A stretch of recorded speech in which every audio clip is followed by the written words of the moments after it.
Hello, everybody, and welcome back to OMB Reviews. I am the critic who is a cynic. How is everyone doing this evening? Happy and blessed Tuesday to everyone out there, and welcome to episode 429 of the Welcome to Asgard podcast, where tonight, oh boy, the Super Mario Bros. Film has easily passed $700 million as of today. The numbers.com is reporting it to be just below $700 million. Deadline was reporting it, but international numbers don't always update during the week. And so it is very much thought that with the Monday numbers internationally, even though we don't have those official numbers yet, that the film will have easily crossed $700 million so far. But we're going to talk mostly today about how the box office projections have been absolutely abysmal. And I got to give a shout out to Valiant Renegade, fellow box office enthusiast. Valiant Renegade, subscribe to his channel. And he was the one actually on Saturday in one of his videos pointing out this fact that their projections were so off. And what's amazing is that every single day when they updated their projections, talking here about Deadline, but really the industry as a whole, it was clear that they had no idea how to peg Super Mario Bros. Movie. So we're going to talk about that. We're going to go over the plethora of information that is, of course, available. And we're going to talk about what I think this means for the Super Mario Bros. Movie as a complete international release, as it continues to get released in other countries, including a expectedly high release in Japan. Now, I do still hold to what I've said previously, that I don't think it's going to be as big as people are saying in Japan. However, I will also grant the caveat that we've never had a movie like this before. And so, therefore, this could easily, especially based off what we're seeing with the projections being completely off in almost every single market, we could actually end up seeing a very similar result in places like Japan and also South Korea. Let's just say I'm becoming much more open to the idea of the film being a massive hit in those countries. Not that I thought that the film wasn't going to do well in those countries, but I definitely didn't think they were going to be as high as they could end up being. And so we're going to talk about what numbers I'm still looking at, why it is that I'm still holding on to thinking that it may not be nearly as big in those countries as some people are suggesting. Again, still $200 million is what I had projected is going to come from both of those countries combined. That's still a lot of money. So even if it does end up being more than that, we're talking about the difference between maybe $1.2 to $1.5 billion when everything is said and done for this movie. And those are just early estimates. And if those estimates are going to be based off of what we're seeing as far as the box office coverage of this, buckle up your seatbelts, ladies and gentlemen, because this movie is on a wild run and there is no competition for it whatsoever. So we'll talk about that. Also, last night I was able to see the film Nefarious, inspired by the novel by Steve Dace. A movie that people like Fedigator, shout out to Fedigator, I gave him a shout out in my review, and others have been suggesting for me to watch for a long time. And I had doubts, I had questions, and I really genuinely wasn't interested in it. Well, I finally saw it last night, and holy crap, was I mistaken about all the preconceptions I had for that film. So I'll give my thoughts as well, talk about the film a little bit, talk about why I enjoy the film and why I think everyone, especially stateside, seeing that right now it's only available stateside, that if it's playing in a theater near you, even if it's at an odd time, if you have the ability to make it work, to please go ahead and to do so. But with all that being said, make sure to smash that like button, lap that fire button if you're watching over on Odyssey, and smash the rumble button as well. Let's go ahead and say hello to the people in the chat. We got Amazing Baking Soda. What is going on? Welcome. Orange Reviews, who is my main mod. Thank you very much for being here. Good sir. Thanks for laying down the law. Yeah, if you have a comment or question, Make sure you put at Odin at the very beginning of your comment, at Odin. It lets me know you're trying to get my attention no matter what platform you are watching on. Also, please do keep in mind that I tend to fall about 20 to 30 minutes behind the chat as I try to read as many comments as I can, both those who have tagged me and also members' comments. As one of the perks of being a member is that one does not have to do so. Keely Chow, what is going on? Thank you for being here. And yes, make sure not to spam the chat. There's no need. There's no need to spam the chat. I, again, keep track of it, and I've got the best mods still in the business. Obviously, Tina and Steph were the mods on the channel for a very long time. Both had to move on for different reasons. Still praying, of course, for Tina B, who has had some health issues. So still praying for her recovery. And appreciate Orange Hat Reviews and Laura, the Modern Major General story for stepping up. Thank y'all. Let's see. Keely Chow says, Hail Odin, how are you, Thor and Freya doing? I'm sorry that you're going to have to eat pineapple pizza. Yeah, again, I mentioned this in this past weekend's box office breakdown that it's essentially an inevitability at this point in time that it's going to hit $1 billion. And again, we're talking now about how much beyond $1 billion does this film get? You know, my charting has it between 1.1 and 1.3 billion, but based off of how well this movie is doing, based off of the fact that it is, defeating pretty much every single projection, and pretty much every single box office prognosticators' projections, beating the entire box office projection market, as I have in the title of the video. The fact that it's doing that makes me think and suspect that we're going to see this film continue to do that because, again, it has no mainstream competition up until the beginning of May with the release of Guardians of the Galaxy Volume 3. And based on the projections that we're seeing for that film, oh boy, not looking good for Marvel, not looking good for Disney. And so, obviously, at that point, this film would have been out for roughly a month. So I still think Guardians is going to come in at number 1 that weekend, but Mario Brothers is still going to be hanging around domestically, internationally. It's going to be able to add itself or continue to add it to its overall totals in so many different countries. And the numbers that we're seeing right now, it's, again, there were some people who are still holding on who said, maybe Odin, you'll win. No. As I said, as of this past weekend, I was able to definitively say this movie's going to make well over $1 billion. And now it's getting even to the point where it's going to happen a lot quicker than I had suspected. Because the film doesn't open up into Japan or South Korea, I believe, in both countries until the end of April. So we still got this weekend going into next week. And then next week is going to be when it opens there. And that's when you're going to start to see, I think, definitely a massive surge in its international box office sales. The question that a lot of us have, including myself, is how much is it actually going to be? Anyway, GMonkey76, hail to you. Goyard Jaguar, what's going on? JS Pena, hail to you. Mr. Roy, hello, good sir. Thank you for being here. The Common Nerd in the chat. Great Wuda, what is going on? Alex McCarthy, howdy, Odin. How's it going? How's Thor? Getting close to Fast 10. And I think you're one of the few people that actually cares about Fast 10. Now, I say that hyperbolically. There's going to be a crap ton of people that go to see Fast 10. I don't quite understand it. I love Fast 1 through 6.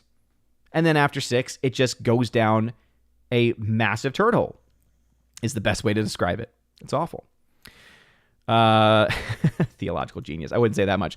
Laura, the Modern Major General, what's going on? Welcome back to the chats. Jay Price, hanging out as well. Thank you very much for tagging again. Put at Odin at the very beginning of your comment, at Odin. Thank you all again for joining me on this beautiful Tuesday. Blessed Easter, everybody. Bruce says, hello to all. Hello to you. Big Worm, who is a member, says, hail, saw Super Mario Brothers. I and my sons loved it. It's definitely not a movie for people who don't play the games. As someone who's played all of the mainline games, it was absolutely amazing. And that's why I mentioned this in my review. And what's pretty amazing is there's actually a really great review that Critical Drinker just put out on the film. And even though he definitely liked the film a lot more than I did, he does still admit that the only people he really sees that can enjoy this movie are hardcore fans and kids and families. And that's exactly what I said in my review.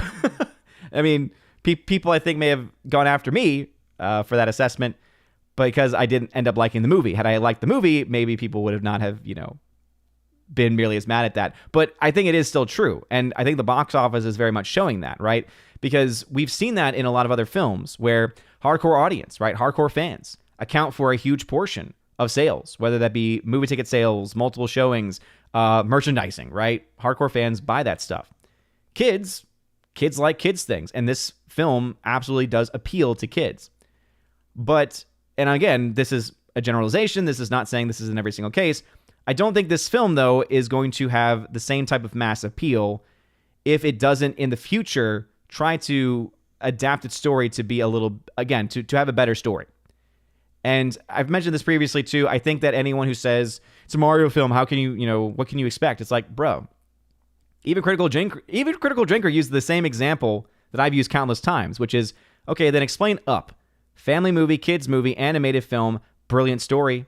First 5 to 10 minutes alone is some of the best writing that we've seen in an animated film, as far as like Western animated films are concerned. Not going into animes, of course, because I don't think it's a fair comparison. But I think it's still a fair thing to say. Now, I say that, still, the people that it's appealing to are people who spend a lot of money, and this film is making a crap ton of money. Let's see. Tina Guzman, what is going on? Welcome back. Kimberly G says, howdy, y'all. What's going on, Kimberly G? Thank you very much for being here. Appreciate it. Let's see. Christoph, the Polish geek. What's going on? Texas Red Nip. What's going on? Welcome back. TX. I assume that means Texas, not TX. Mike Jackson tagged and said, has Thor given you any tips on eating that crud? No, and it's so funny because he's only ever had the pineapple pizza one time. And it was by sheer coincidence that he was eating pizza, he had pineapple in his fruit cup, and he decided to combine them together. But here's the other thing, too. And it's what's so funny is that I heard that Gary mentioned me on a stream today and had basically made a joke about that. And I think it's just funny because saying that he has really good taste. It's like, well, no, this is a toddler, and this same toddler is the same one who will put yogurt on top of chicken nuggets and a myriad of other combinations. So if he's the one that you're gonna say, oh, you got good taste, oh yeah, the toddler who puts together pretty much everything he ever eats, yes, he is the arbiter of truth. Let's see. GMug6 says, sorry if you covered this already, but thoughts on Nick Cage playing Dracula in Renfield. I haven't covered it yet because I haven't seen the film, and based off of what I've been hearing about it, I don't know if I really want to see it. I want to see Nicolas Cage playing Dracula. I hear he's great, but I hear the film is not, which makes me sad. Sean Ferris says, I hope that you received the Jonathan. I did receive them. Thank you very much. I appreciate them. I will try to watch them if I have a chance to. But I really do appreciate you sending them out, man. Thank you. Great Wuda says, are you going to watch Return of the Jedi on April 28th? I'm probably not. Not that I have anything against when films come back in theaters. I tend to not have, whenever they come out, they tend to be Fathom events, which are not covered by AMC A-List. I don't think they're covered by MoviePass either. And so I, especially when it comes to Star Wars, have seen those films now so many times because Baby Thor loves the movies. It's not that I don't love them any less. It's just that, yeah, it's not on my to-do list. It's not like it's not like it's been a year since I've seen them. It's like, it's just been like a week since I've seen all of them multiple times. Anyway, Orange Chat Review says, Odin, next time, make the bet the movie will make $1 billion in a certain time frame. It lends odds in your favor. Oh, yeah, for sure, Orange Chat, for sure. I don't think he would have taken that bet, though, right? Because he had been saying generically the film would make $1 billion. Had he been saying it would make $1 billion in 2 weeks, I don't think he would ever have actually said that. So, yes, obviously, in hindsight it being 2020, that obviously would have been absolutely a much better situation for me. But, yeah, it is what it is. Gary Banjo it's Worthington tagged to say, UK here, hail and blessed. Hey, blessed to you. Thanks for being here. Let's see. TX says, any thoughts on Mario being this far ahead of Frozen 2 when you compare the domestic? I don't see this beating its international numbers, though. Well, that's going to be the interesting thing, dude. And since you brought it up, we'll go ahead and talk about what's going on with the box office for the Super Mario Brothers movie. Because here's the thing, all right? You look at these numbers and you think, okay, this is pretty impressive, especially after only a couple of weeks. But you're also like, okay, how much money is this film going to actually make? So as you can see right now, it's roughly at $700 million. All right. But here's what the amazing thing is. This is after they had projected the film to be about $30 million less than what it ended up being. Yes. $30+ million difference between what they were projecting and what it actually ended up making. Meaning they have no idea how to track for this movie.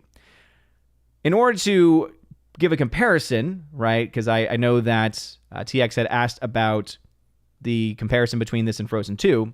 Well, I got those numbers for this and several other films, all adjusted for inflation. And again, take it with a grain of salt because the adjusted for inflation calculator on the numbers, last time I checked, was not fully accurate. It's like a few cycles behind, it seems. But that all being said, if you look to the opening weekend, now remember, the Super Mario Bros. Film did have an extra 2 days advantage on all of these films. I believe all of them, most of them. I've added other films that I typically didn't have in the comparison chart beforehand. But still pretty amazing that Despicable Me 2 is actually not too far off in that situation, especially with those extra 2 days. Now again, Despicable Me 2 may have had an extra time. Let's see when that film released. July 3rd was its release of 2013. So still, summer release. So I'll go ahead and say that's a fair shake. Summer release and an extra extended release during the week. But anyway, the film doing incredibly well. Let's go ahead and see, though, where it currently is. So right now, the Super Mario Bros. Film domestically is at $358 million. That easily beats out all of these other films. This one right here, the $333 million, this is Frozen 2. So yeah, this film is currently $20 million ahead of Frozen 2. Now, do keep this in mind, right? This did have an extra couple of days on Frozen 2's release. But even when you add 2 days, guess what? 342 is still less than 358. Now, if you were to adjust these for a proper rate of inflation, you might end up seeing this number pretty closer. But if you're looking, seeing what this film is doing in its weekend, right? 22 million versus 14. Let me get the right ones. So 22 versus 38. All right, so Frozen 2 had a pretty good second Friday. But then you look at the second Saturday, 36 to 39. Then you get to the Sunday, especially, 22 versus 30. So what that tells me, the stronger Saturday and Sunday numbers, is that this movie is doing, Super Mario Brothers, is doing significantly better with families. It helps that the film is not nearly as bad as Frozen 2. Again, I don't like either film, but I will say this much. I would much rather watch Super Mario Brothers film 1,000 times than watch Frozen 2 even one more time. Because the story is just not good. The film itself is just not good. And even though I have my issues with the Super Mario Brothers film, again, I got news for you. This film doing incredibly well. But what's even more impressive about all of this, and this is the reason why I'm starting to definitely have some doubts about my own analysis of the Japanese market and the South Korean market. And that is that this movie is not behaving as any film should be behaving. Basically, this film is beating and defeating pretty much every single historical standard that one can think of. And one of the best proofs of this is by looking at what Deadline did. So I've actually used the Wayback Machine to pull up old copies of the same article from this just this past weekend. And the same thing happened, by the way, in the previous weekend, right? In the opening weekend when they underprojected. So let's go ahead and see. This was the original projection. All right. This was April 15th at 8:53 a.m. They were projecting, saying it would make $659 million. So this is the number. I believe this was by the time I recorded my box office preview, this was, I believe, the number that was being reported. So $659 million is what was originally being projected. All right. So that was April 15th. All right. That was April 15th. So that was on Saturday. That was early on Saturday. You go ahead and pull this up early Sunday. They had adjusted it to $678 million. So in the span of about, 24 hours or so, they had decided to add about $20 million to their projection. That was early Sunday. You get to the actuals, look where it is now. $693 million. $693 million. So you go from 659 to 693. What that shows is that these projections are behaving so much better that they're not even following the typical historical standard. That is incredibly impressive. Also, it's amazing how Deadline, and I'll continue to call Deadline out on this, is once again lying, saying John Wick 4 reaches franchise best of $350 million. Yeah, when you don't adjust for inflation, you plebs, Nance, over at Deadline. I spit at you, patooey. But getting back to the subject, and that is Super Mario Brothers film. This film is doing gangbusters right now, doing gangbusters at the box office. And I think this right here, right, based off of the tracking they were seeing, 659 on Saturday morning. By Sunday morning, they were at 678. By Monday, they had to adjust back up to $693 million. So they were off by well over 30 million. You normally see some adjustments, right? And the vast majority of the time, they are very sensible, right? So let's say a movie opens to $100 million is the projected number that we get on Sunday. So the number that you see right here, the 678, you will typically see that number maybe fluctuate, maybe 5-10 million tops. 30 plus million, whew, you don't see that. You do not see that. And so it's because of this that I'm starting to have doubts about what I've been looking into, which is the Japanese box office, all right? Because here's the thing.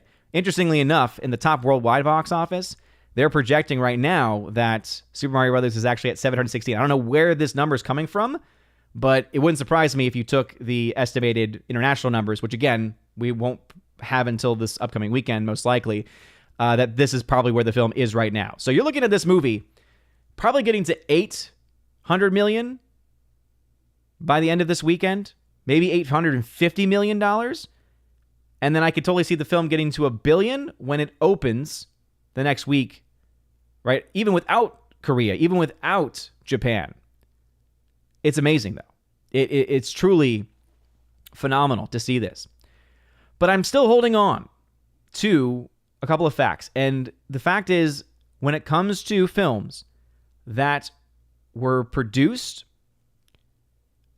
by primarily a Western company, and in this case, this is a Universal film, an Illumination film. Nintendo is a producer, though. And that, I think, is something that is going to be interesting to watch, right? We haven't seen this. Nintendo has not really been involved in the movie business. And I can understand why, especially when you look to the last Mario Brothers film, which it's hard to say is even a Mario Brothers film. However, what's interesting here, and obviously take these numbers with a grain of salt because this is actually a new chart that they're trying out. So this is the Japan Movie Index. So movies produced by Japan. All right. It says the share is a percentage based on total worldwide box office of the movies produced by production companies in this country relative to the combined worldwide box office of all the movies enlisted. Please note that movies that are co-produced by different countries count for the share of each country, and the production country information in our database is incomplete. So again, Super Mario Brothers film, you're looking at what, 12.7% share? And again, it looks like this is a new chart for them, so I don't know exactly what they're trying to refer to here. But this is as a country, all right? But look at some other films that have been produced by a Japanese production company in conjunction with a Western one. Sonic the Hedgehog 2. Right, Sonic the Hedgehog 2, it did okay, right? It did fine. Now, it's interesting that this is saying the film made $1.1 billion. Because it's like that definitely never got to $1 billion. So as they mentioned, right, this film, or rather this chart is incomplete. But it's still interesting, right? Because this film didn't do all that much money, right? And Sonic the Hedgehog 2, right? Sega. Obviously not Nintendo, but Sonic is a huge character. Now, I can already hear people saying, it's not as big as Mario. And hey, based on the numbers, you might actually be right. Here's the issue, though. We have not seen this happen. We have not actually had a film from Nintendo like this doing as well as it is. And so this is going to be a standard setting film. Because even though I can look at all the data and say, all right, here are the films that were produced by Japanese countries only. Here are the movies that were produced by both Japanese and Western. And you'll notice the ones that were produced by both, not nearly as well performing as the ones solely produced in Japan. And I do think that there is still something to that. But we also haven't ever had a film like Mario before. As I said, from 659 worldwide to 693, every single projection they had completely and utterly flawed. So, I'm looking at these numbers, the comparisons. I'm looking at the Japanese numbers. I can go back to the Box Office Pro numbers. I can go back to all of the different metrics historically about what films have performed well in Japan. And I still think that data, as of right now, that data, I think, is still the most valuable data that we have, because it's the only data that we have. But I do think, and I'm growing into this suspicion every single day, that Super Mario Brothers film is going to set a new standard.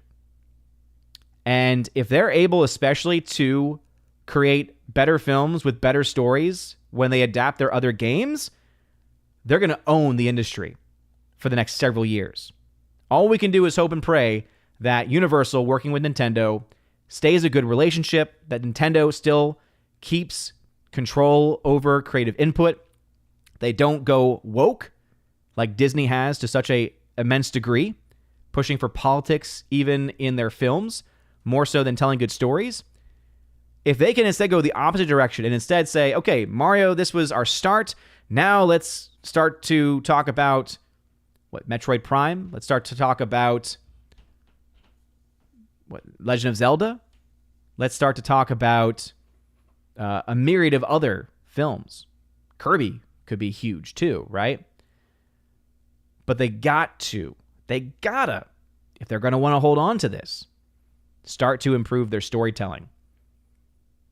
Because, yes, they can hold on to the hardcore fans. Yes, they can continue to spend very little money in comparison to almost anything else.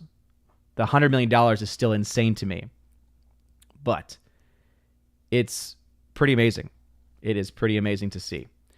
Anyway, let's go ahead and head back into the chat to see what y'all have got to say. We got It's Not Rex. What's going on? Welcome. Nearsighted Cyclops. Welcome back to the chat.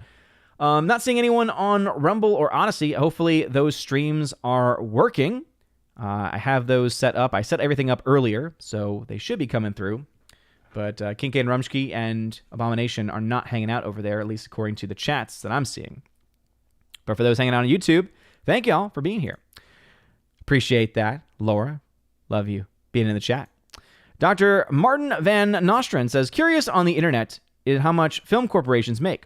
Not being negative, I just wonder why. I grew up seeing Star Wars and indie original trilogies and never followed box office crash. How much film corporations make? Well, typically speaking, the split between studios and between the studios and between the theaters is about 60-40, roughly. So when everything is said and done, the studios typically will walk away with about 60% of the film, of the entire box office that was made, and then the theaters will have walked away with about 40%, roughly. And obviously that's an oversimplification if you're going by individual countries, and then you're going by, again, there's different metrics for even the domestic market, because there's been a lot of contracts that have changed over time since COVID. Valiant Renegade has done a great job covering this.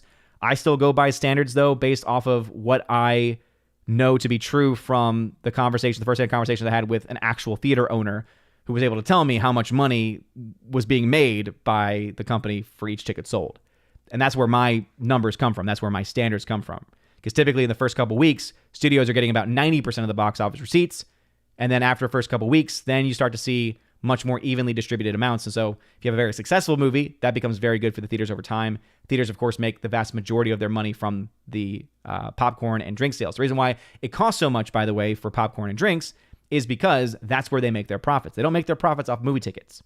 They make their profits off of the concession stand, especially in the first 2 weeks of release.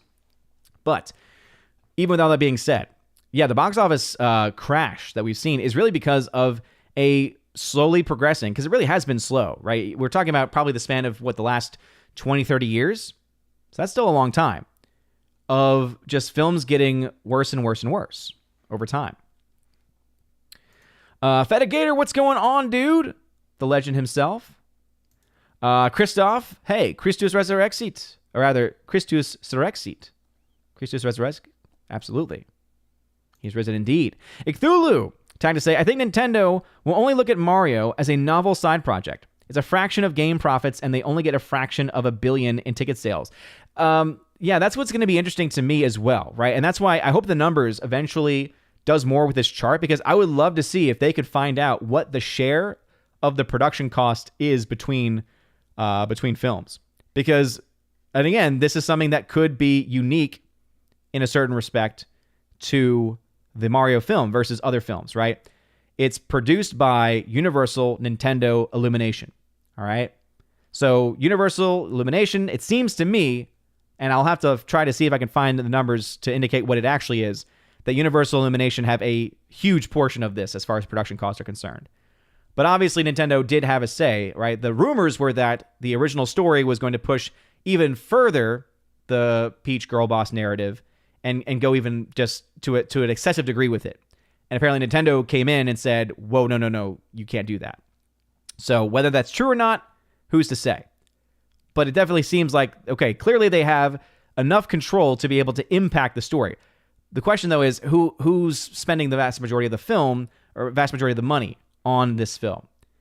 And again, that information might be out there. I just have not seen it myself. So, for instance, the news had come out when we got the Spider-Man film, right? That both Sony and Disney were sharing profits there. However, the split is about 75-25. Sony puts up 75% of the budget. Disney puts up 25% of the budget. And then box office receipts, they get, of the profits they make, 75% goes to Sony, 25% goes to Disney. I don't know what kind of deal, because obviously Universal, Illumination are part of the same general giant umbrella. So it'd be interesting to see whether it's like a 50-50 split. I don't think it would be that, though. I don't know. It feels like it would be more of like a 75-25, similar to Sony and Marvel, but clearly it's enough for them to have an influence on the creative elements of the story. So again, interesting stuff going on.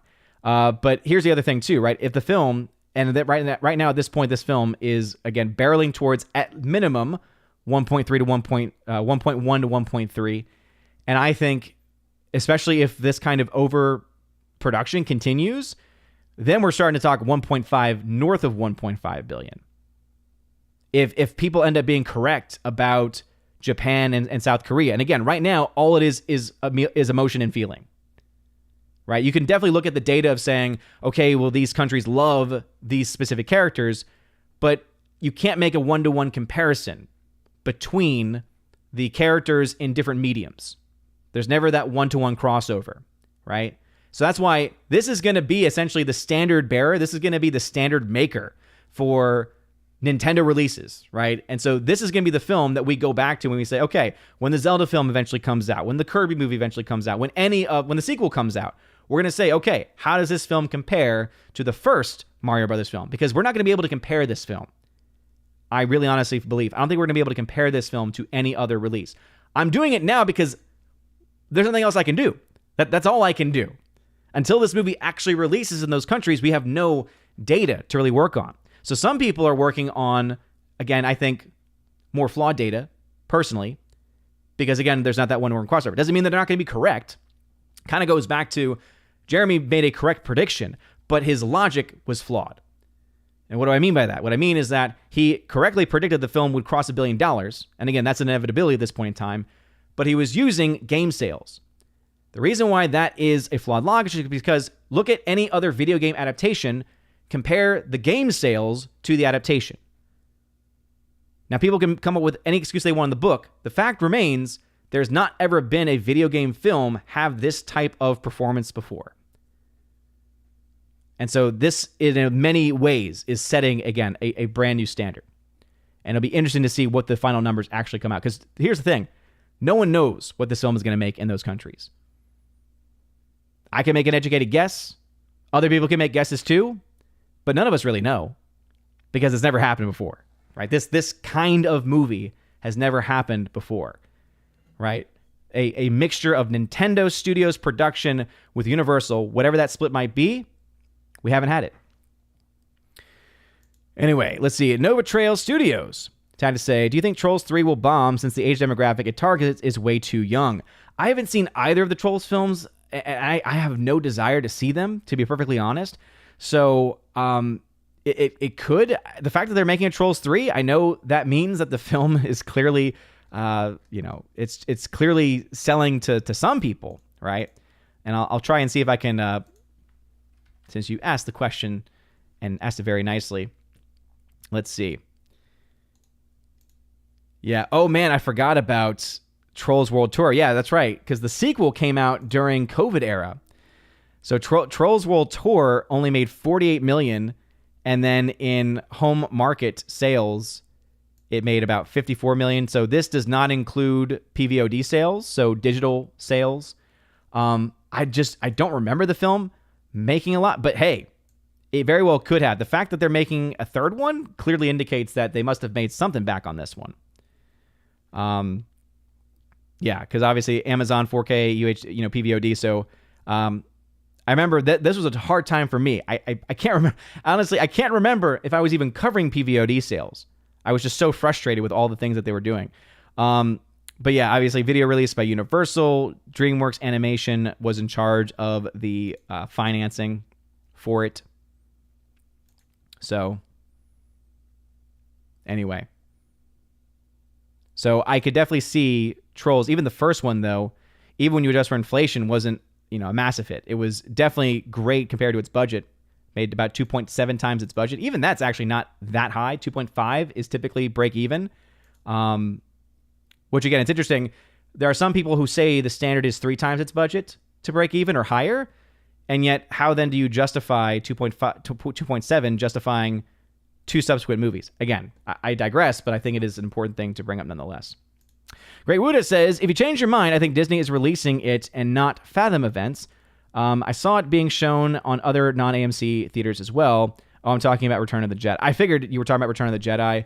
And again, that might be the case, but typically those special events, even if it's not necessarily Fathom directly, any special event like that, they typically don't cover. See, Sean says, in Super Mario Brothers, the writers could have had Peach be a Mary Sue when Mario was training, but she told him that the only reason she was good is because she grew up there, meaning she actually trained. Oh yeah, for sure. No doubt about it. And that's why I'm glad that they didn't go further than what they already did. Because here's the thing, right? I forgot what show. I think it was on Friday Night Tights. Basically helped to make the distinction that there is a nuance between things that are woke and things that have certain political messaging items in them. All right? What I mean by that is Peach a girl boss in the movie? Oh, yeah. Absolutely. She's a girl boss. However, is it woke? Is it pushing a political ideology that's going to be shoved down your throat or your kids? No, it doesn't. It doesn't do that at all. So to say it's woke is just, to me, comical, right? I know that Tim Pool has said it's woke. It's not woke. But if you're going to call out you could call it feminist elements, for sure, in the presentation of Peach, but it's so tempered, right, that it's annoying enough for me to say, okay, we get it. But it's also, luckily, not enough for me to say, oh, I will never let my kid watch this. Like, if I think back to Lightyear, if I think back to Toy Story 4, if I think back to Wreck-It Ralph 2, those are films that, to me, teach such terrible messages to kids. I will never let baby Thor watch those movies. Even though I didn't like Super Mario Brothers film, guess what? I would still let baby Thor watch it. Baby Thor wanted to watch it, I would let him watch it. Because there's nothing dangerous, there's nothing wrong or evil in the storytelling. It's not a good story. It's not a film I would want to watch over and over again. Right now he's obsessed with Up. Love that film. I can watch that film all day because it's a good movie. Super Mario Brothers, again, if you're a hardcore fan, or if you are a kid or you tend to like kids' movies that don't have a lot of story to them, hey, okay, you're going to be happy with the movie. But I digress. All right, let's see. Sahil watched John Wick 4 today. Thought it was amazing. Oh, it is amazing, Sahil, right? So I am not trying to tear down John Wick 4 by pointing out that Deadline is continuing to run with these breaking records. The only one that they seem to have been correct about, and even then they've underplayed it, is the Super Mario Brothers film. Almost every other film they've mentioned recently, when you actually adjust those numbers, it's not. So yeah, $350 million is great for John Wick Chapter 4, but that film needs to make close to $400 million if it's going to be the highest of the franchise. For realsies. There's Abomination hanging out over on Odyssey. What's going on, good sir? Harvick says, did you finish watching the Critical Drinkers Russell Crowe interview? I've not finished watching it yet. In fact, I started another interview. I have a list of videos. I watch mostly theological videos, Catholic videos in general. And so those typically, when a new one comes out, go at the top of my list. So that's still on there. I still need to finish it. But then I've also watched a little bit of the interview that Young Ripa has done with Sean Patrick Flannery. And that's a great interview, too. So, I see someone who has never been around. I always read the chat, Goyard. Always read the chat. All that I ask is that you put @Odin at the very beginning of your comment if you want to have your comment actually highlighted and read. Yeah, I don't make people super chat to get noticed. I just make them put @Odin. Oh, how dare I? Let's see. Christoph, what's going on, dude? Thanks for tagging. 722. And again, I also fall 20, 30 minutes behind in the chat as well because I read the chat. But I digress. Christoph says, also just ordered a rosary from your site. Take your time, bro. Thank you, bro. Thank you. Yeah, I mean, I don't like to think of it as orders because I don't typically, it's something where I try and get to it when I can. I always, the trickiest thing is whenever I don't have the numbers. When I don't have, if you ask for a beaded rosary, if I don't have those supplies, sometimes those take a little while to get in. And then if I don't have the correct color for the knotted rosaries, but cool, I'll have to check that out. Thank you. Let's see. But yeah, I give rosaries away for free. Laura, the Model Major General says, I think Renfield is worth watching on video for the performances, but skip all Awkwafina stuff. Yeah, that's what I hear is awful. I hear everything with Awkwafina is just terrible. Which, based on what limited knowledge I have of Awkwafina, doesn't surprise me. Abomination says Odyssey is having issues. I'm sorry to hear that. I don't know why that would be the case. Everything seems to be working on my end. Looks like there were drop frames at one point, but I'll have to check. Let's see. Sahil says Detective Pikachu didn't do amazingly well in Japan. Made $27 million, which is respectable but not great. Yeah, I mean, if you compare that especially to the animes that I was talking about the other day, it's not even close. Now, I know that some people have said, yeah, but it's not as big as this. It's not as big as that. And again, that very well could be true. But that does not, again, guarantee one-to-one sales in movies. The reason why comparing movies to movies is fair is because there are historical data points that we can use to make pretty educated guesses. But what's, again, unique about this movie compared to other films is that this film is making even those historical standards difficult to track. Again, that's why we don't know what this film is actually going to do in Japan or even in South Korea. We can have a pretty good idea, but we can only know so much. And if you want to have a good idea about why we're seeing the type of volatility in the prediction market that we're seeing, look no further than this chart right here. All right. See how it's like, okay, well over historical standards, falls into typical historical, and then all of a sudden goes well beyond the typical. As it says here, the shaded area represents the expected performance range for a film. Based on its opening weekend, 95% of films fall within the shaded area. So again, this is using the domestic market specifically, but I hope this gives the idea across about why I use films and not video game sales or any of those other metrics. Again, those could be a better metric for this movie specifically. In general, though, they're not a good metric because there is not a one-to-one crossover. Notice this, 95% of the time, because again, there have been thousands upon thousands of movies with box office receipts. Vast majority of the time, the films are going to fall somewhere in this range. Again, this is based off of historical standards. It says the predictive area is based on movies from the past 5 years. So this is an ever-updating chart. And again, most films tend to fall in that shaded area. This movie, as you can see, look at the volatility, right? It goes above it, it goes below it, and then it goes all the way above it again, right? It's pretty insane. It's pretty insane to see. All right, let's see. 725 in the chat. Harwick says, have you seen the trailer for Last Voyage of the Demeter? I was surprised to see it since the movie had been stuck in development hell since 2022. Since 2002. Yes, I just saw it before Nefarious, actually, which, again, phenomenal movie. And I don't really have an interest in it, though. As you know, I don't like horror films like that. And especially when it comes to... it also is apparently telling you a Dracula story. I don't know.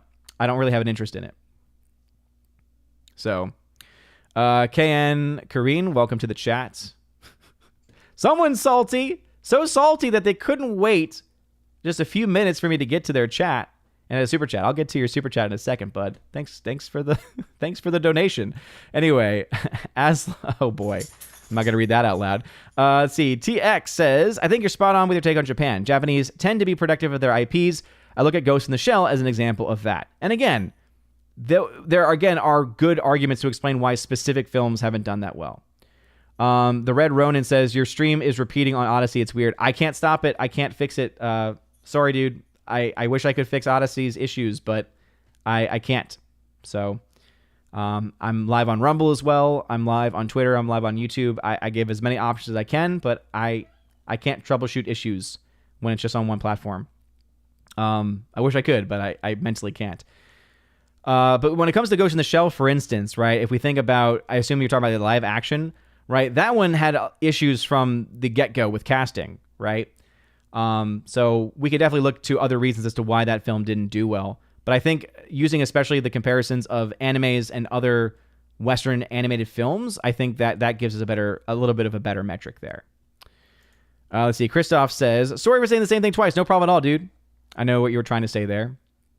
Let's see. It's just that I thought I had to include your name with the hashtag or you wouldn't see the first one. No problem at all, man. No problem at all. Yeah, normally if I see someone who is newer to the chat, typically when they come in for the first time, I'm usually able to see them and say hello. Grandmaster Yoda, what's going on, dude? Welcome back. Christoph says, actual question, what do you think of Lord of the Rings movies? They are the most beloved films ever. Oh, yeah, they're great. I love them. Now, of course, the big question is, are you talking about the theatrical releases or are you talking about the extended releases? I think they're both great. But yeah, I love them, and I love the extended releases. They are superior in several ways. Brightburn95 says, it seems to you that Universal has another potential franchise on their hands with the success of Mario Brothers besides the James Bond franchise, which is in limbo for the foreseeable future. Oh, for sure, yeah. I mean, now granted, James Bond is no longer I don't think that's any... actually, no, that's always been MGM. And MGM is owned by Amazon. So I don't know if that's correct. But as far as a new franchise, oh, no, they for sure. No. It's not that they potentially have one. They do have a new franchise.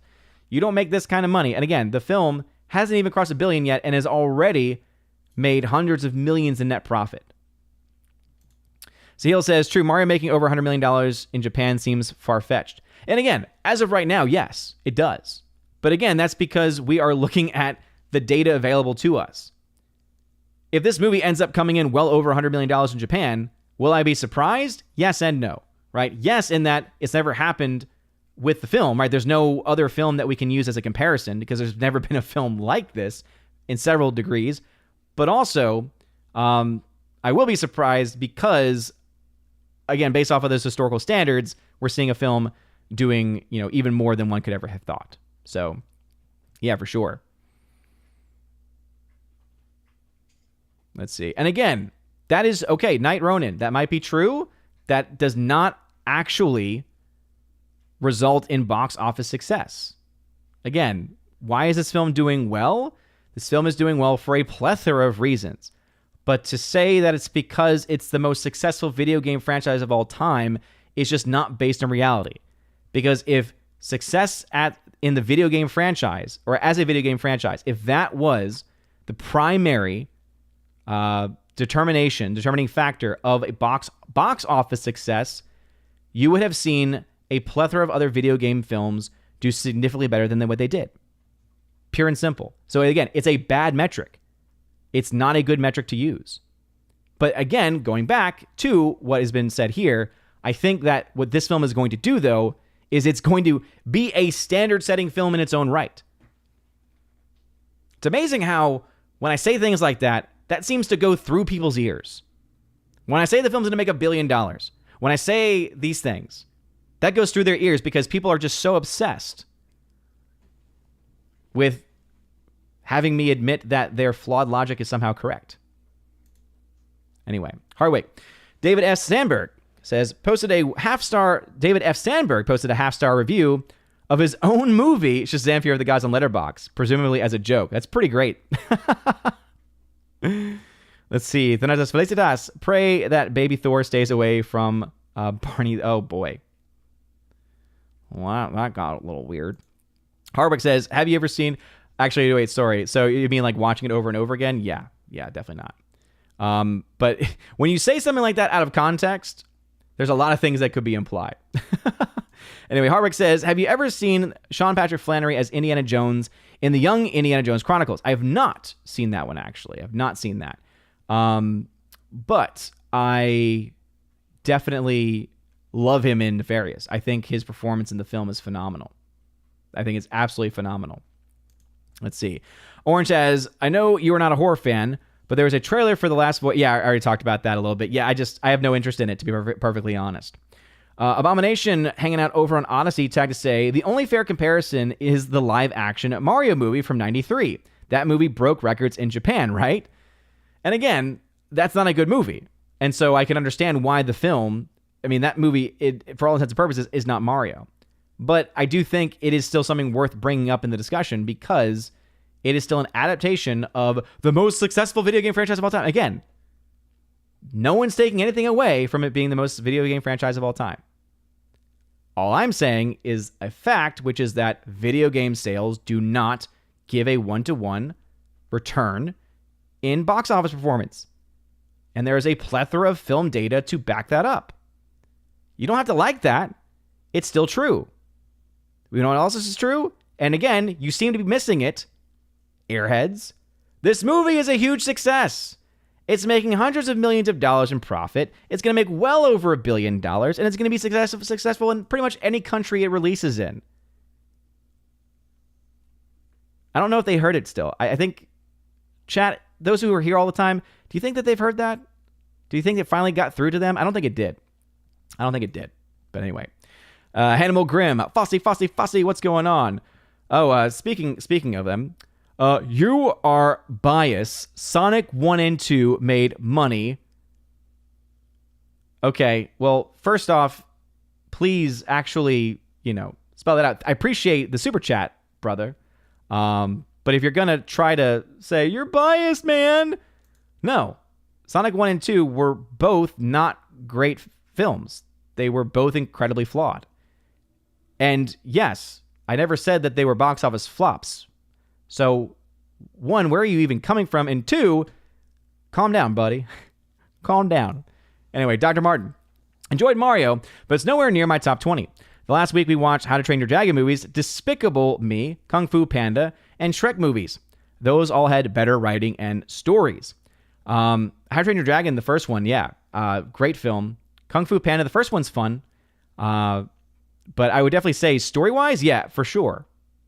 They are, again, oh, you're biased. No, you can break things down into objective categories and subjective categories. And even the biggest fans, even Jeremy, I think most of us would all agree, Jeremy from Geeks of Gamers is one of the biggest fans of this movie. Even he says the story is not very good. I don't know what else to use as a great example about how even the biggest fans of this film recognize the film's story is not all that great. They still love it. There's films that have bad stories that even I enjoy, just not this one. And it's okay because it's making money. It's making a lot of money. And shouldn't that be the thing, if you love the film, that you should be most happy with? Hardwick says, the actor playing Dracula in Last Voyage of the Demeter, Javier Botet, has Marfan syndrome, which makes him 6'7" tall, 6 feet tall, 6'7" rather, and only 120 pounds and double jointed. Oh, okay, yeah. No, thank you. I don't want to watch that. No, thank you at all. Let's see. Remember, Sonic 1 was the start of the pandemic-only movie that made money in 2020. Oh, boy. KN, I don't think you have been watching my channel whatsoever. because if you have been watching my channel, you would have known my coverage of that movie.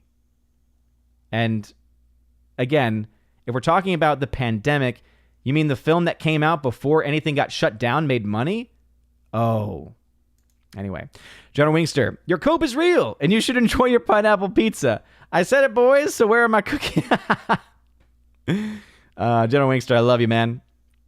Christoph says, yeah, Extended are the best. Hot take. Temple of Doom is the best Indiana Jones movie. Oh, no. No, Christoph. No. It's fun, but I think if you're talking objectively, yes, objectively. If you're talking objectively, you have to give it to Raiders of the Lost Ark. But for me, subjectively, it's going to be Last Crusade all day. You might be. Yeah. So Orange Hat Reviews laying down the law. Please do not spam in the chat. There is no need. I read the chat. All that I ask is that you tag at Odin. But if you spam the same thing over and over again, guess what? I got news for you. You're going to get timed out. We don't allow that kind of nonsense here. We run a fun family show. And we want the chat to be cleared of any nonsense. Lord Shax hanging out over on Rumble. Thanks for being here. Says, a while ago, I saw the trailer for Nefarious. I thought that you'd love the film, but forgot to mention it. Luckily, another one of your viewers mentioned it to you. Glad to hear it's on your thumbs up list. Oh, yeah, for sure. Yeah, Orange Hat, Marvelicious Goku is definitely spamming. So, Marvelicious Goku, this is your warning. I have no problem with people mentioning it, but if you're mentioning it over and over again, guess what? You know what that's called? That's called spam. It's called spam, brother. So, that's your warning. Don't do it again. So, Lord Shax, though, thank you very much. Yeah, if you have not, I would say don't watch the trailer for Nefarious. It's better going in blind. I knew barely anything about the film. And when I did know about it, I was like, oh, really? It's that? I don't know. And I was blown away by it. I was blown away. It truly is phenomenal. Let's see. Brightburn, I said Universal has Bond because overseas Bond is distributed by Universal, so I apologize. Okay, gotcha. Yeah, I mean, it is a tricky one. Even I sometimes will mess up with that, right? Because people who distribute the film versus people who produce the film, yeah, it's not always the same. Let's see, Abomination over on Odyssey says, I wonder what people would think if they compared Mario's full theatrical run, maybe 1.5 billion, to Avatar's 2.3 billion, even though Mario is so much more popular. I think that's a fair point, Abomination, right? If we're going to talk about popularity, right? If we're going to talk about popularity, then you would have to say, okay, why then is this film not going to make as much as X or not make as much as X, right? Yeah, that's a fair shout. Fair shout. Let's see. Jeffrey Murray, what's going on? Says, what's up from Slidell, Louisiana? Here to smash the like button. Thank you very much, Jeffrey. Home state of Louisiana. Appreciate you being here. Thanks for the support, brother. Hardwick says, Javier Bardem has been in many horror films. He played the leper in It, the Crooked Man in Conjuring 2, and the characters of Slender Man and Mom. Yeah, I think I only watched It, and I don't remember the leper. And I don't want to remember the leper, so please don't message me with images or videos. Again, I'm glad that you are excited for this movie. I do not care for it. I do not want to see it. So, Christoph, on Letterboxd, you didn't give a very high score to Phantom Menace or Revenge of the Sith. I thought all fans agreed prequels are great. Now with trashy sequels. You gave score before sequels. Well, here's the thing. I've never been a prequel defender, all right? Jeremy can defend the prequels all he wants.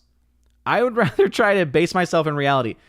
The first movie and second movie especially, they're not good, the prequels for Star Wars. They're not good films. The dialogue especially is garbage. Even the third one, though, Revenge of the Sith, it is the best of the prequels, but compared to the original trilogy, not even close. The acting is awful in many situations. The writing is terrible throughout all three films. The first two, though, are clearly the worst, for sure.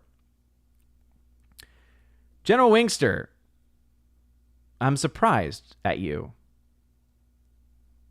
Why would you even joke about that? You're better than that. Winkster, you're better than that, man. But anyway, it's because, the prequels are just not great films. The original trilogy, phenomenal. But the prequels, not so much. And again, I know Jeremy loves the prequels. He's a prequel defender, but that's it. Let's see. Melissa Ferris, pineapple pizza isn't that bad if it's done right, at least here in New Jersey. Well, what's going on, Melissa? Well, again, here's the thing that people I don't think they quite understand. I don't like pineapple. So it's not even that I don't like pineapple on pizza specifically or exclusively. I don't even like pineapple in a general sense. So that's the metrics that I'm going with. Oh, so it's not going to be good for me in any way because pineapple is on the pizza and I don't like pineapple. But also keep this in mind. It's going to be on Friday Night Tights, which means it's going to be on a Friday. I'm meatless Fridays because I'm a traditional Catholic. And so that means that all I'm going to have is plain cheese pizza with pineapple on it because that's pretty much all I can have. Now, I will say a shout out to Gary because I believe it was Gary, mentioned the use of ranch dressing. And I think the ranch dressing might be able to help me get through. Let's see. Pupana, what's going on, Pupana? Welcome back. Rob D, hello, Odin. Watch Black Widow and Miracle this week. Watching Bloodshot now. Rob D, what's going on? First off, why would you waste your time with Black Widow? It's awful. Second, Miracle is fantastic. Very solid hockey film. I believe that's the same film. I think that's the one that you're talking about. And then Bloodshot.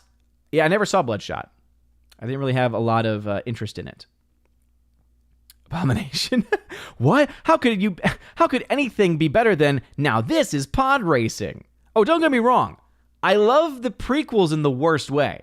I think that they are some of the funniest movies ever. And I love the memes.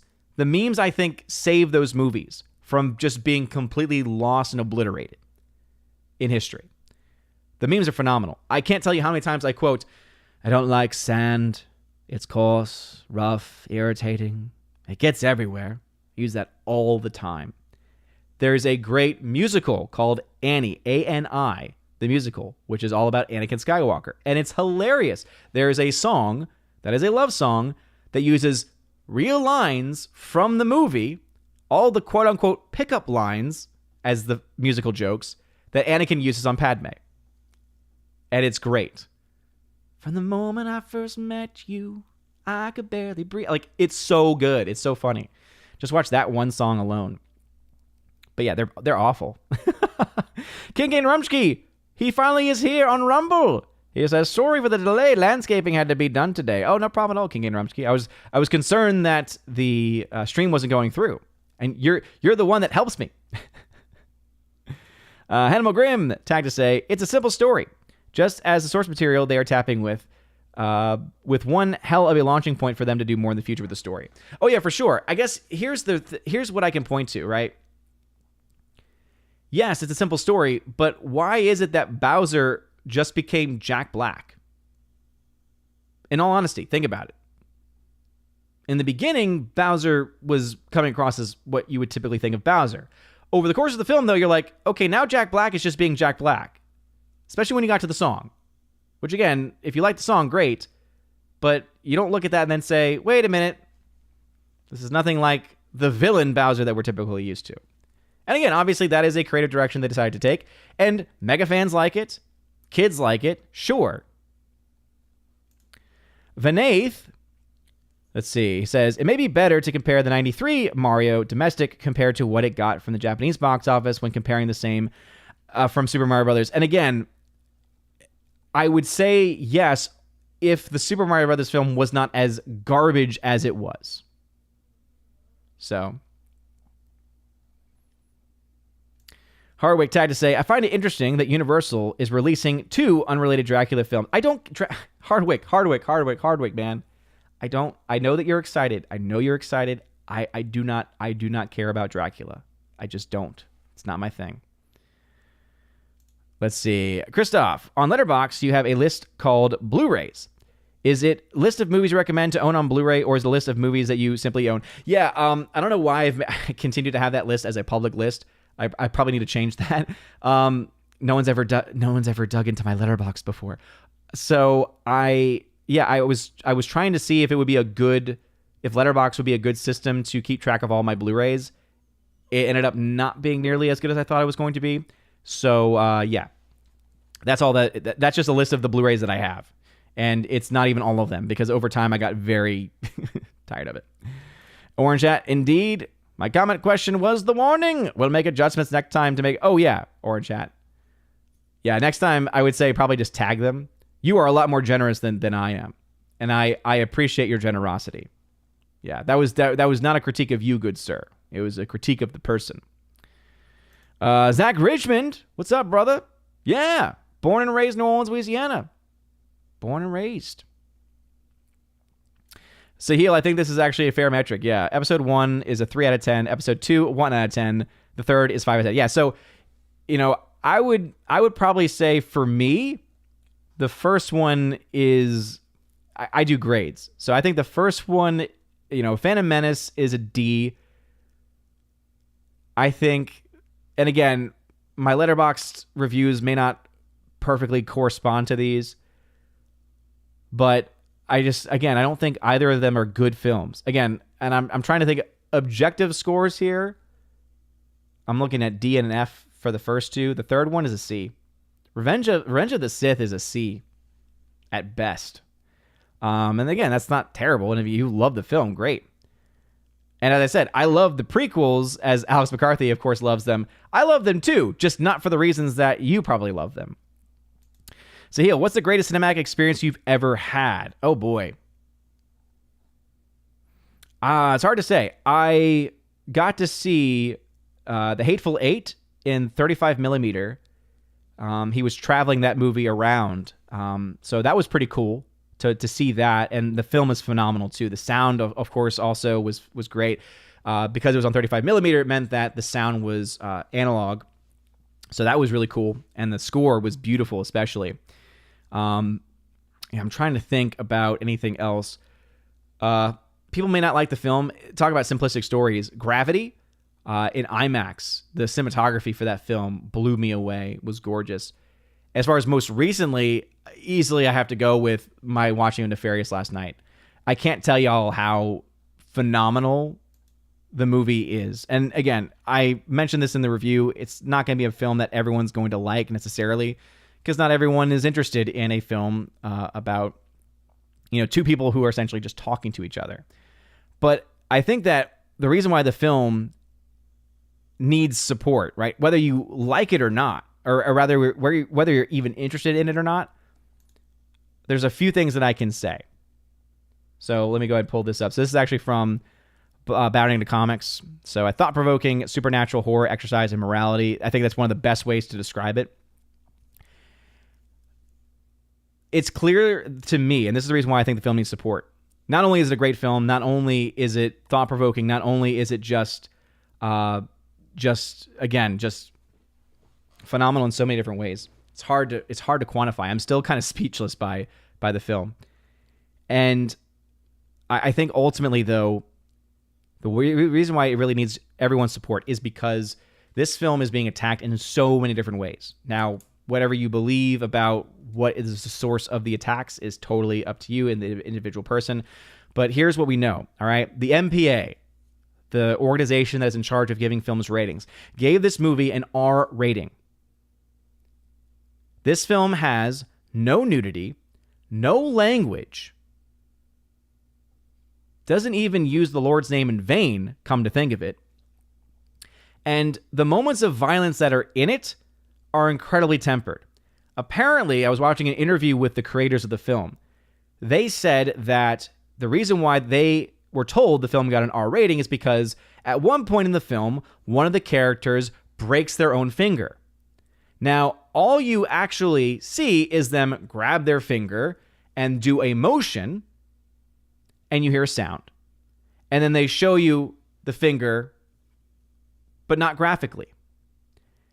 That is it. That's the most intense thing. Again, talking here specifically about violence that's in the entirety of the movie. And they gave it an R rating. Clearly, They don't want people to see this movie because they know if they give a film, especially a film that Christians might actually be interested in going to see, if they give the film an R rating, they know it becomes that much more difficult to have the film out there for people to go see the movie. This is a movie that I would actually send my high school students to this movie. I would say, y'all should go see this. Y'all are always intrigued by supernatural. You're always intrigued by demonic. Hey, this is the film. If you want to have a film that's going to give you one of the best explanations of theological understanding of angels and demons, this is the best thing that's out there. If you want to have the most accurate portrayal of what possession is like, this is the best thing out there right now. And yet, wait, he's sending us to an R-rated film? What's that? So they are clearly giving this film an R rating because they don't want people to watch it. You then go into all of the stories that they have now been talking about as far as how long it took them to get this movie made, because whether it was the unions trying to shut them down, whether it was COVID, that 99% of their entire production team all got COVID within a week of each other when they were just about to start. There are so many other things too. It's clear that many things did not want this movie to be made, whether it be people, whether it be political organizations, whatever it might be. Add to that, they chose the weekend they did, this past weekend, because no other major film had a release there.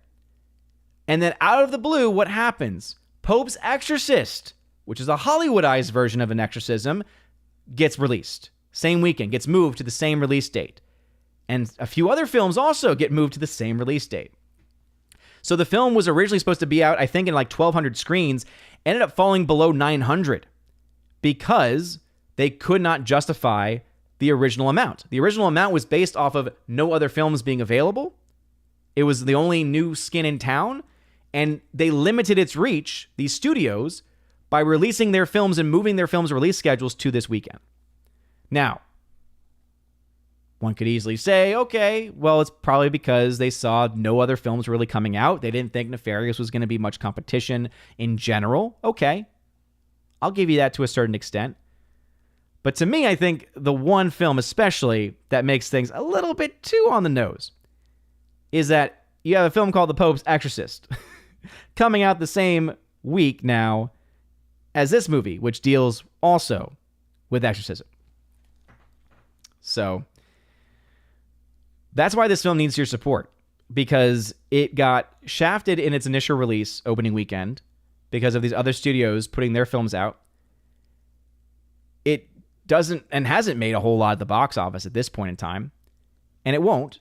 It's just not one of those movies. And also, any opportunity that it would have had to make even a little bit more money, I'm not saying that this film would have been a huge hit had it been allowed to release, because trust me, there are things in this movie that if someone from the cultural quote-unquote left saw, they would immediately want to boycott this film, because it talks about and touches on uncomfortable truths that we all know are true, that we all know are based in moral certainty, moral reality, but we choose to ignore. There's especially a very powerful sequence dealing with one specific... I want to go into spoilers with this, but it's, again, too early in its release. Go watch this movie. I don't say that very often. Y'all know I don't say that very often. I am the critic who is a cynic. That's something else I think a lot of people don't remember me always saying every single time. But when I get support behind a movie, I get support behind a movie. I remember when Alita Battle Angel came out. That's the last film I can think of where I had this much support for it. And I think this film is significantly better in many respects. And I think it's significantly more important too. And I never thought I would say that. You look at any stream from the past 2 months of people mentioning this movie, and I easily dismiss it. I'm like, it doesn't seem like my thing. Doesn't seem like... Give it a chance, though. But anyway. Yeah, I tried to... Again, I mentioned the breaking of the finger. I don't think that's really spoiling much of anything. Again, that's not like a plot point or anything, but... Yeah, Lord Shax says they gave it an R rating because it's not made by the typical Hollywood left.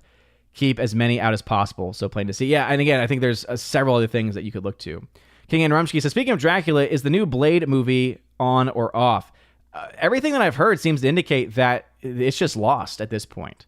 I think it was, last time we heard it was delayed indefinitely, but it's hard to say. Abomination tagged on Odyssey to say all the Nolan Batman movies and the Batman were PG-13. MPAA is such a joke. Well, first off, don't forget, they've changed their name. Now they're just the MPA. They used to be the MPAA. Now they're just the MPA. I know, right? If it wasn't confusing before.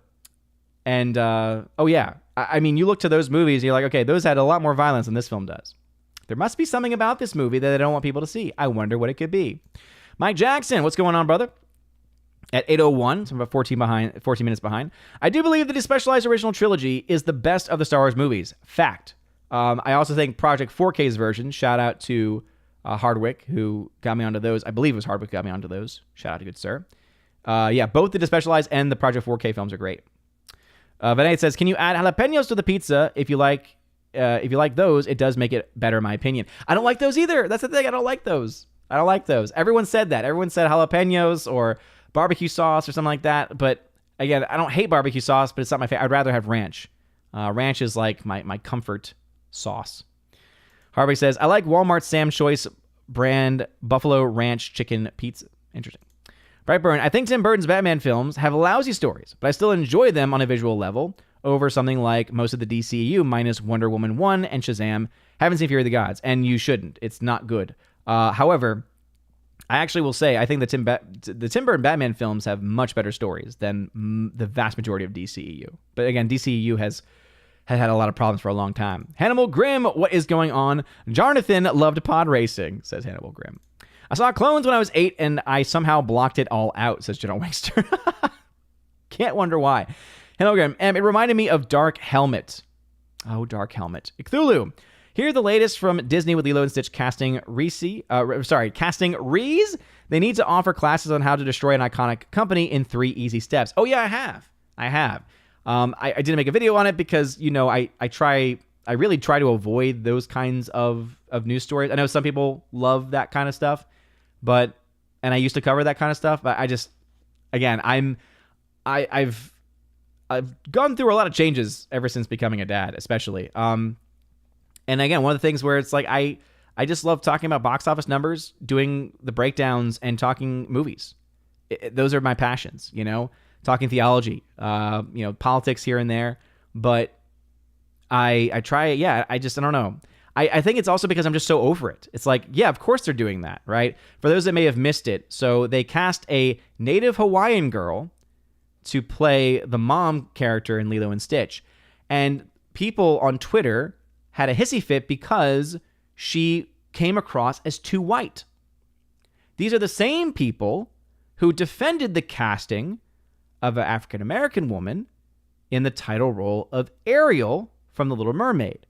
Now, I've mentioned previously, I'm not as big and I'm not as critical as race swaps as some other people might be. I understand them, and I understand why you would be upset, for sure. But for instance, when people started talking about one of the live action, I think it was the Disney live action Pinocchio film, people were freaking out because the fairy godmother in the film, or whatever it was, again, it's been a long time since I've seen it, was being played by a black woman. I'm like, that doesn't really, I don't care about that. That to me is such a small thing in the grand scheme of things. And I think sometimes people go kind of overboard with it. But the hypocrisy, and I think this is what Cthulhu, I think, does a good job of kind of pointing out, the hypocrisy of them being critical of an actual real-life native Hawaiian woman, actually Hawaiian, being cast in a role of a Hawaiian woman is quote-unquote too white because she's too light-skinned, and yet they don't see how that's racist. They don't see how that's problematic. They're literally judging her based off the color of her skin, which is why, again, I don't like doing it in any direction. But I will say it's worth calling them out specifically because they are the same ones who had nothing but kind words to say about a redhead, pale white woman being recast as another race. Again, for me, it's all about, is the person the right person for the role? For one. Actually, that's for two. For one, why in the heck are you even making a live action Lilo and Stitch? Why in the world are we still making these live action films? Oh, because you think they make you money?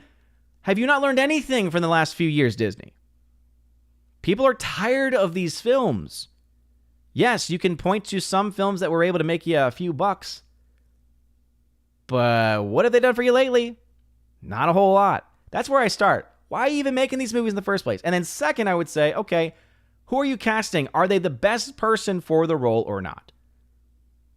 Add to that, in the case of Ariel, the actress being outspoken and calling out again, that's where the problem needs to be focused on, not in the initial casting. What I think. Let's see. Abomination says, they dropped the America in their name. I wonder why they would do that, he sarcastically thought to himself. Yeah, I think it's the America they dropped. And yeah, it is like, I wonder why. And then they don't notice how they were programmed to be racist. Might even go so far as to call them brainwashed. Oh, they are. Absolutely. And I mean, so many of them, you tend to see, it's almost like you tend to see very similar diagnoses, right? You tend to see them also suffering from TDS as well, right? And I think there's absolutely a correlation between them. Because, yeah, it's this hive mind mentality. It's in many ways like the Borg, right? Now, this is coming from someone who's not an expert on the Borg. I'm not watching Picard right now. I hear people are loving it.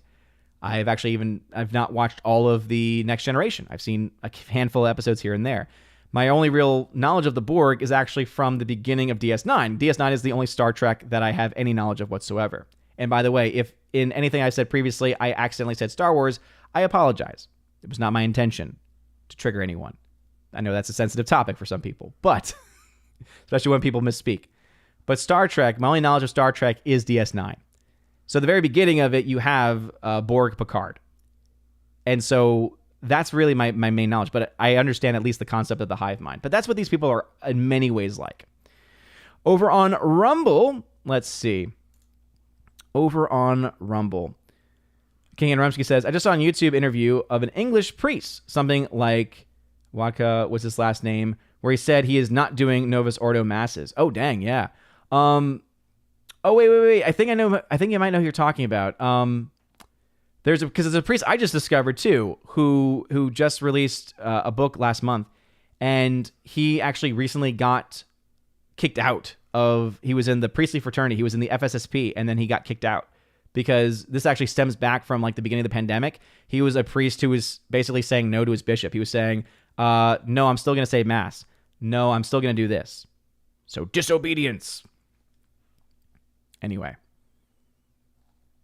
Let's see. Rob D at 804 says, I love how it took Warner Brothers until Monday night to report Shazam 2's numbers for this past weekend. Dropped about 1,800 theaters. I don't think it'll even hit. It even hit $500,000. Oh, I mean, it's abysmal. It is absolutely abysmal what is going on right now with Shazam 2. Yeah, I mean, it got to, oh boy. Yeah, let me see. Oh, well, first off, Ant-Man and the Wasp is at 75 theaters. Oh boy. And that one made $3,000. Shazam made $13,000. It's still at 412 screens. Oh my goodness. It's only been out for 32 days. That is just completely abysmal. Its worldwide box office is $132 million. And the film costs $125 million. Remember, the studio pays more money than the production budget because of marketing costs. So 2.5 times the budget is typically the break even. The film's only at 1.1 times the budget. Oh boy. Oh boy. Gigantic flop.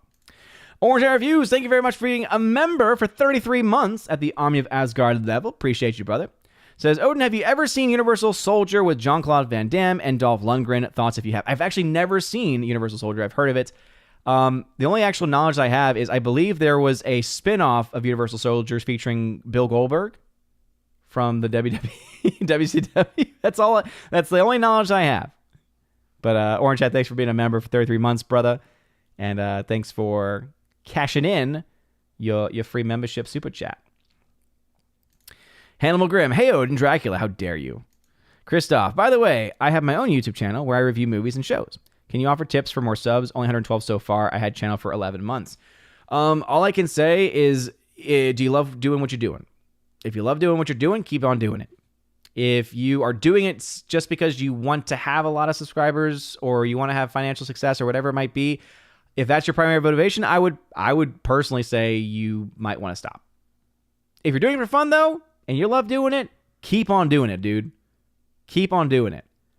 Because if you have passion and you are continuing to try to build, over time, it's going to grow. I think one of the big things that helped me was what's the word for it? Not marketing. Oh my goodness, what is it called? Networking. Networking is huge, right? So forming relationships with other YouTubers. And I know for me, I remember where I was posting videos and I was tagging Jeremy for Geeks and Gamers and doing all. And it was through networking that I was finally, like, Jeremy finally watched one of my videos, and that's what allowed me to do box office breakdowns on that channel now for, can't believe I'm coming up on my 5-year anniversary on YouTube, which is insane. I think I've been with Geeks and Gamers for roughly 4 years, 4 out of the 5 years. And again, it took a long time before that eventually happened and all worked out in that way. And it's not always going to work out that way for everybody. But yeah, I would say the biggest thing, if you love doing what you're doing, that is the reason to keep on doing it. Because I can tell you this much. I do this because it's fun. Simple as that. That's why I have, some people might say like, oh yeah, he times out people who are spamming, blah, blah, blah, blah. It's like, you should just take, it's like, I do this because it's fun. So if someone's going to try to come in and make it not fun, I've got no time for that. I do this because it's fun. I don't do this as a full-time job. I don't do this as a primary source of income. In fact, anything I make from this channel, most of it goes right back into this channel. Most of the money goes into giveaways, in fact, right, that I give to my supporters, right? My Keeper the Bifrost level people and above. I try to make sure that each person wins at least one thing every single month. And I try to make sure that at least one of those things is a Blu-ray 4K Steelbook. That's where a vast majority of it goes. Other things will go to either like subscriptions to go and watch things and review things and talk about things. So all of it goes back in, right? It's basically a self-sustaining hobby is what it is. But yeah, hopefully that makes sense. Hopefully that's helpful. Gary Banjo Sandwich, bedtime Mando finale tomorrow. Eek. Oh boy. I know everyone's just so excited for that Mando finale. I think he's going to die. I really do. Harwick says, did you hear the latest episode of Mandalorian snuck in an F-bomb? No, I didn't. But I already care so little about that franchise. I still don't. Let's see. Marvelicious Goku, what's your favorite game console? The Switch in general, but I will say my favorite one's actually not even a primary console. I recently got a Retroid Pocket 2 Plus, and it allows you to play various ROMs, and I've been playing a lot of like old school Game Boy, a lot of Pokemon, and it's been great. And it's a great system, great battery, like just so many great things with it. So yeah, I would say I love the Switch. I love its portability. I love its game. Here's the thing though, I'm not really a console guy as far as like, I don't have dedication. I tend to like individual games. So Breath of the Wild, I loved. Hogwarts Legacy on PS5, loved it. Spider-Man on PS4, loved it. But I don't buy every single release. I don't play every single game that ever gets released. So I say the Switch because that's the one I probably play the most often. Other than recently when I got the Retroid Pocket 2, which is so much fun. I got it on sale. Zach Richmond, I caught Lord of the Rings Return of the King in theaters last week for the 20th anniversary. Bro, when I went to go see a film, which was not that last week, the theater was packed because of it. It was almost sold out, actually. It was incredible seeing it on the big screen again. Practical effects hold up, but the CGI could use a remaster. I honestly don't think they're going to ever be able to fix the CGI, unfortunately. A lot of the CGI is unfortunately just going to be stuck where it is. But anyway, Mike Jackson, cinematic experience hard to beat Jaws 3D opening weekend with my crush wearing those red and blue lens cardboard glasses. We were talking about horrific experiences, right? Oh boy. Christoph, we said about prequels, I noticed Jeremy and Josiah Rises, this reviews mostly revolve around whether something is woke or not. You look at everything in depth, wokeness included. Yeah, I try to, right? And again, I'm not perfect either. But I do try to look at things as objective as I possibly can. All right, we're almost at 8:30. So smash the like button, light the fire button, honestly, smash the rumble button as well. Let me see. Abomination says they couldn't get more people to taste the rainbow. Talking about Shazam. Love it. I understood that reference. Oh, man. That was such a cringe moment in that movie. Little girl telling the unicorn to taste the rainbow. I've never seen product placement in a modern film so egregious. Jonah Wingster, I'm going to go play some GoldenEye. Oh, good one. Love me some GoldenEye. Harwick says the MPAA gave Dark City an R rating because they thought it was too weird. So the director made some reshoots to add in some R-rated material since they got the rating anyway. And yeah, and that's why I appreciate Nefarious so much, because they didn't, I know that you were just saying that as an anecdote, but I think that is something that is to be commended for what we saw, right? Is to be commended for what we saw in the film Nefarious, because they didn't have any R-rated material, and they didn't feel the need to go in after the fact either. It's a film that you can go with your family. And it's not a family movie by any means, right? Because people hear the word, psychiatrist talking with a guy claiming he's possessed. Okay. Yeah, not really a family-friendly experience. But what I can say is, guess what? You would have a better... I think it's safer to bring your child to that movie than the vast majority of things that get released by modern Hollywood. And Fedigator, that's a great point. Yeah, the trailers before the movie had worse things. Because it got an R rating, it meant they were playing... And I would be actually interested. I don't think the studios typically have a say in what films, what trailers play before. But oh my goodness, whoever made the decision on what films played before, what trailers played before Nefarious, it's like downright evil. Like there are trailers that have F-bombs because of the red band trailers. Because for R-rated films, you're allowed to have red band trailers. So I don't know if it's just like studios get to choose whether they have their films play or not, or if they have to vie for it. I don't know how that works, to be honest. But oh goodness, yeah. The trailers have worse than the movie. That's bad. That's when you know how bad and how corrupt the MPA is. When the trailers before the movie you gave an R rating to have worse language, worse visuals, because there was like one or two that showed a lot of graphic violence too. It's awful. Oh, it's awful.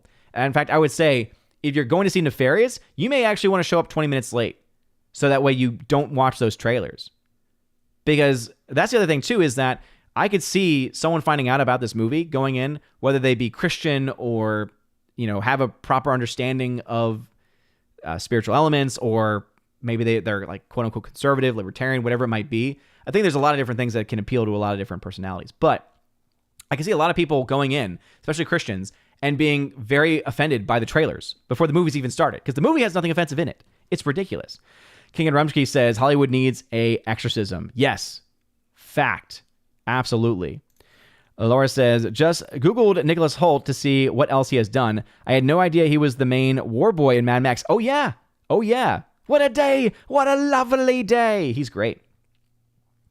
Physics General Kenny Lee, what's going on? Common Nerd. I saw this, and I saw that, I think it was Laura had mentioned it, but I did see it. So I had one of the actor stuntmen on my show last week. He said they had a priest on hand for the entire time. Some of John Can's stories from the set were wild. Glad you loved. Oh, I did love it, man. And that's awesome that you were able to talk to him. Yeah, and that's what's interesting. I heard that they had a priest, an exorcist, that was on set with them. And then I wondered, wait, why didn't they just have the priest play the priest? Because that was actually a part where I was like, oh, they just said that there's a priest. They just called them father. How are they going to portray this? And man, talk about your typical Novus Ordo. I hate to say it that way. Oh, Comics Division 7-foot doppelganger. I predict you will become an atheist after this. Oh, sure. Hardwick, did you know that The Hyperions is also rated R? I haven't seen it yet, to be honest. Michael Hill, the more I think about Nefarious, the more I like it. It's fantastic. Oh, yeah, it's a film that makes you think and think and think and think. And every time you do, it's phenomenal. Alex McCarthy, is Nefarious as good as R.I.P.D.? Okay, R.I.P.D. is garbage, Alex. Stop trying to make it fetch. Fetch is never going to happen, Alex. It's never going to be good. Nefarious, however, is good, and it's phenomenal.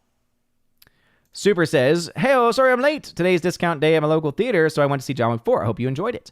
Mike Jackson, well, of course, we need a live-action Lilo and Stitch with all those alien actors needing work. Hardwick, the one Disney remake I'm fond of is Branagh Cinderella. Oh, yeah, for sure. Because it says, it drew heavily on multiple versions of the fairy tale rather than just rehashing. But that's the thing. I think it took the least risks. That's why it was so good. It took the least risks with the source material, and it was great with it. Hannibal Grimm, I'm going to tell my kids, Johnny Five is the Borg. Johnny Five is alive. Hannibal Grimm, you never saw Universal Soldier. How dare me? How dare you? Good day, sir. Oscar, the Goldberg one is a sequel, not a spin-off, to The Great Universal Soldier. The final two were trash. Hardwick, have you seen Jack Reacher 2012? Yes, I thought the first Jack Reacher was phenomenal. Tom Cruise is in it. It's great. It's a lot of fun. The sequel sucked. The Reacher show is great. Christoph, thanks for the tips. I love what I'm doing. I will continue reviewing movies. Good night. It's actually 2:30. Oh, yeah. Go to bed. Well, we're wrapping things up here. Kimberly G, thank you for being here. Dace said they had no say in what trailers were shown, that it was just another attack by the spirit of this age to get people to walk. Oh, yeah, absolutely. Because I can see those trailers resulting in some people going because they heard about the theological richness of this movie and then just walking out of it.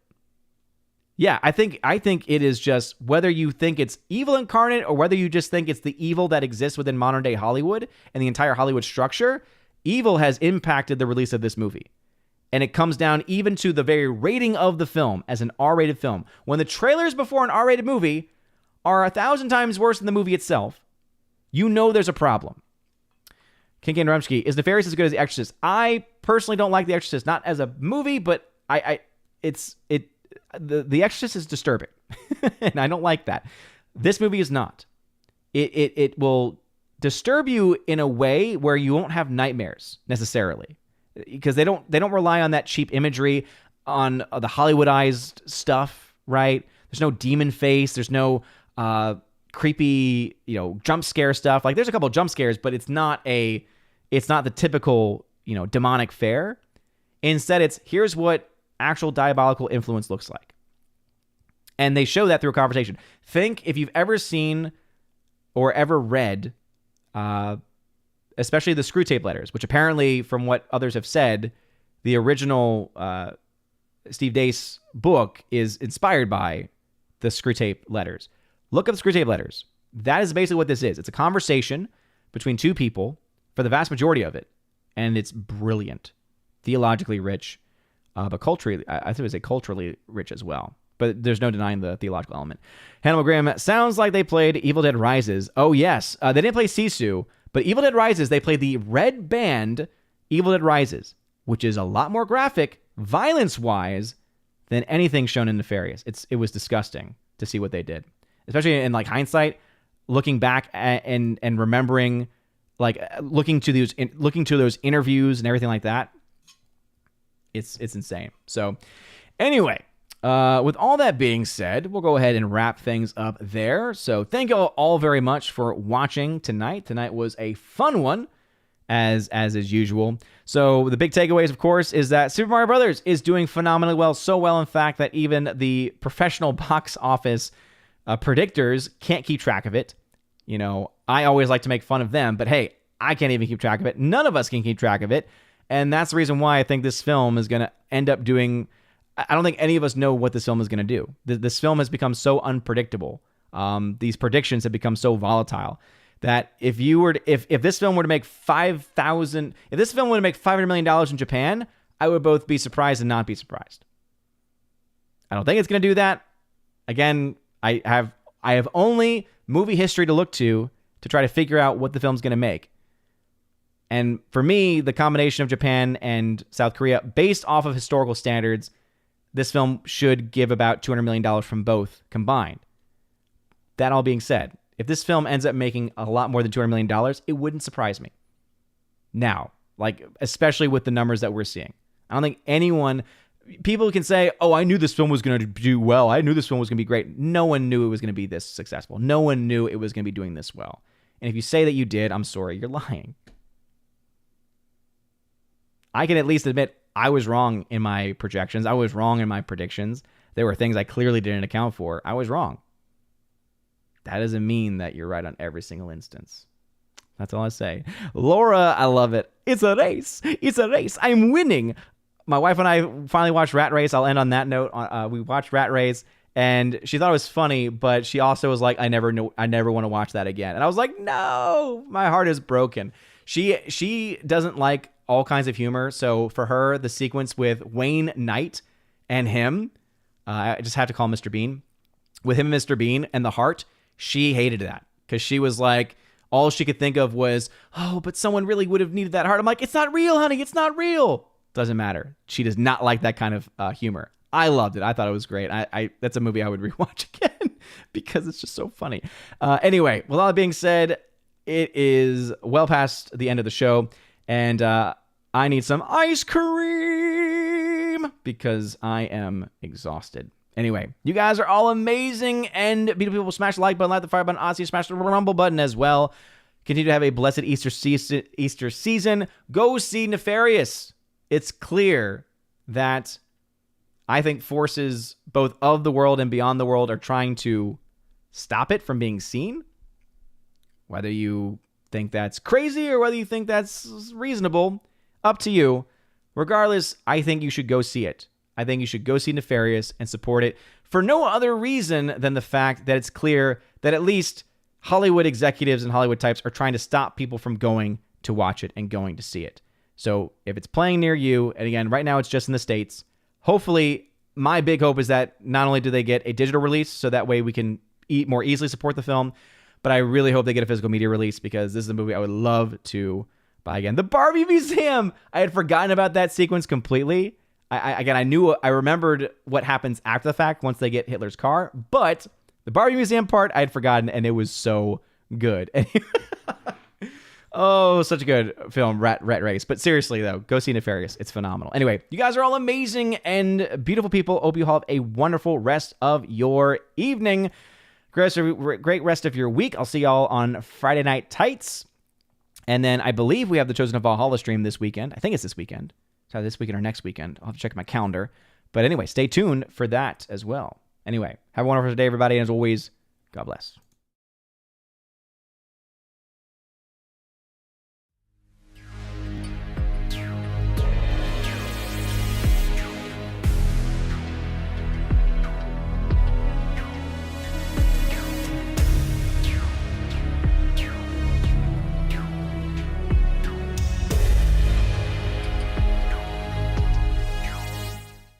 And now for a huge special shout out to all of my Patreon Subscribe Star and Locals members who are at the Keeper of the Bifrost level and above. Starting off with Patreon with Father Luca Illick, Garrett Searles, Joe Horn, Jonathan Carney, Orange Hat Reviews, who you can check out over at his YouTube channel by the same name, Laura, the Modern Major General Story, Rosetta Allen, who you can check out at her YouTube channel at Eagle Writer, and Miss Modern Muses, who you can check out at her YouTube channel by the same name as well. To my Subscribe Star people, we got Matt317, check him out on his Twitch channel by the same name, Fast Reaction, The R, Mr. Roy, J-Rod the Beer Guru, and the K-Man, and you can check out the K-Man over at xtheboundaries.co. And lastly, to my Locals members, Miss Minnesota Hockey Fan, How About a Hockey Player, J.H. Schwalbach, Brett D90, and the amazing lawyer, Robert Barnes. If you want your name shouted at the end of every video and live stream, check out the top link in the video description below to join the Keeper of the Bifrost level. You also get access to other things like a podcast that I do every month with John the Flick Pick Flickinger, and also I do giveaways for my Keeper of the Bifrost level people and above, and also my Chosen of Valhalla monthly stream. If any of that stuff sounds interesting, especially those giveaways, which I do give away 4K steelbooks, all kinds of stuff all month long, check out that top link. You're all amazing and beautiful people. Hope you all have a wonderful rest of your day, a blessed Easter, and as always, God bless.